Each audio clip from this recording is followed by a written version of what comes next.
He's not a designer. He's not a celebrity. He doesn't do interviews, doesn't tweet, and doesn't crave the spotlight.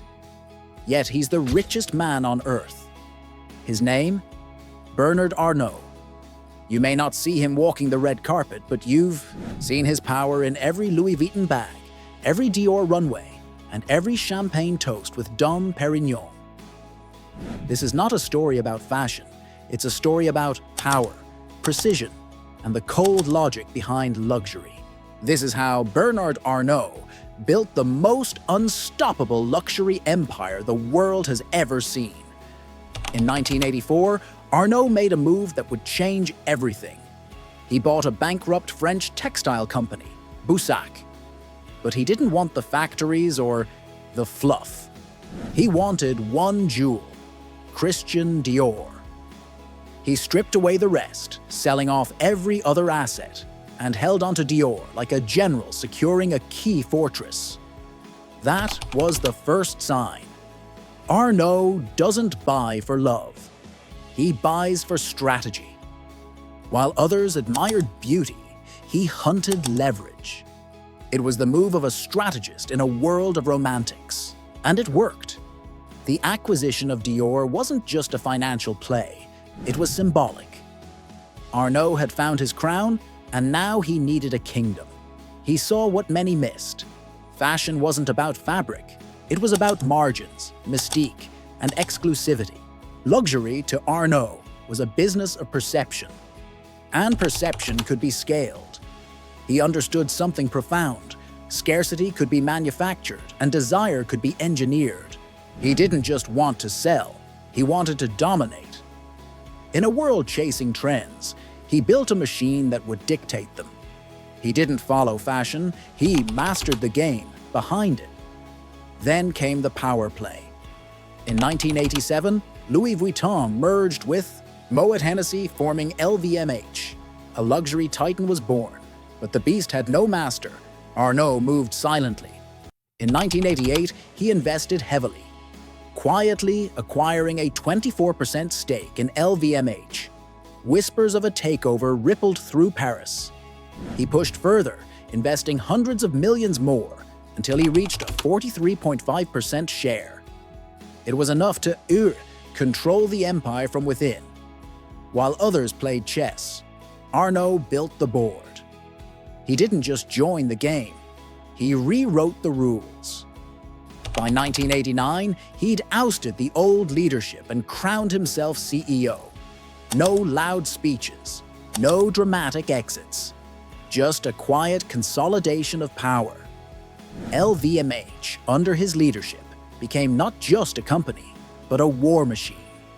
Every acquisition from that point on followed the same battle plan: buy, restructure, elevate. He wasn't creating fashion. He was building an arsenal. One by one, he began collecting brands like trophies: Fendi, Bulgari, Celine, Givenchy, and eventually, the crown jewel, Tiffany & Co. But these weren't just business acquisitions. They were cultural takeovers. Arnault didn't just want market share. He wanted meaning. He understood that luxury brands are more than products. They're ideas, legacies, myths, and he knew exactly how to breathe new life into them.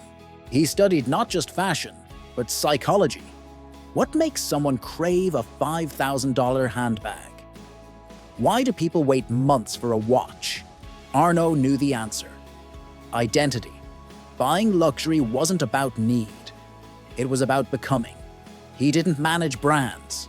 He curated icons. His method was ruthless and refined. Cut losses, restore prestige, and recruit visionary talent. Under his command, struggling houses turned into headline powerhouses.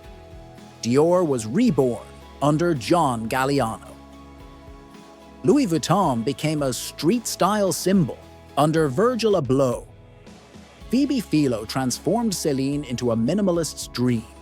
And through it all, Arnault remained behind the curtain, pulling strings, raising margins, and building desire. This wasn't fashion. This was empire building. And every empire needs loyalty, not just from customers, but from those within. That's why Arnault also invested in people. He brought in designers who could deliver spectacle. He gave them room to create, but never full control.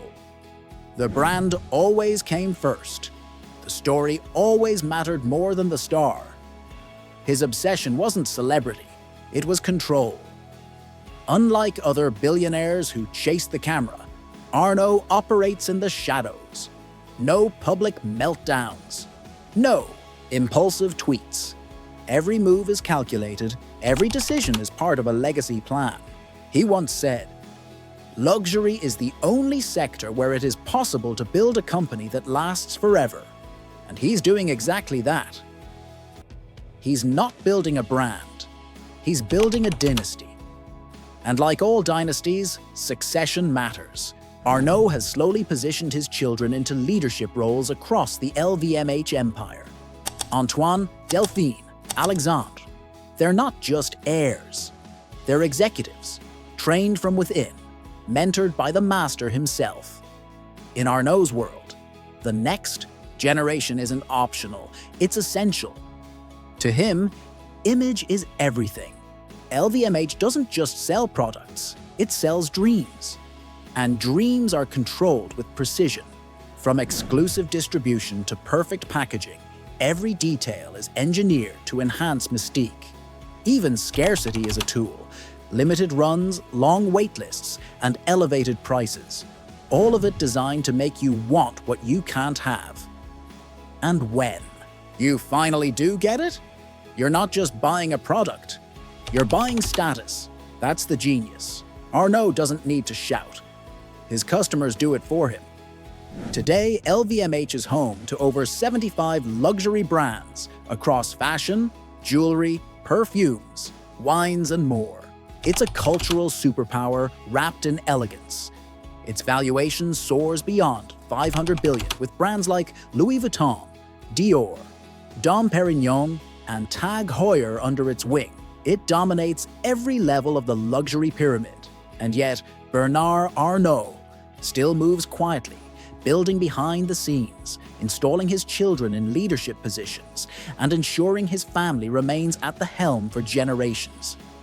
Because for him, this isn't just business, it's bloodline. He's not a disruptor, he's an architect. Even his philanthropic choices are carefully curated. Arnault funded the rebuild of Notre Dame Cathedral after the 2019 fire, not just as a French citizen, but as a symbol of timeless heritage. It was more than charity. It was branding, legacy, and patriotism wrapped into one gesture. From a bankrupt textile firm in the 80s to the world's most valuable luxury group, Bernard Arnault's rise wasn't built on hype. It was built on vision, patience, and ruthless precision.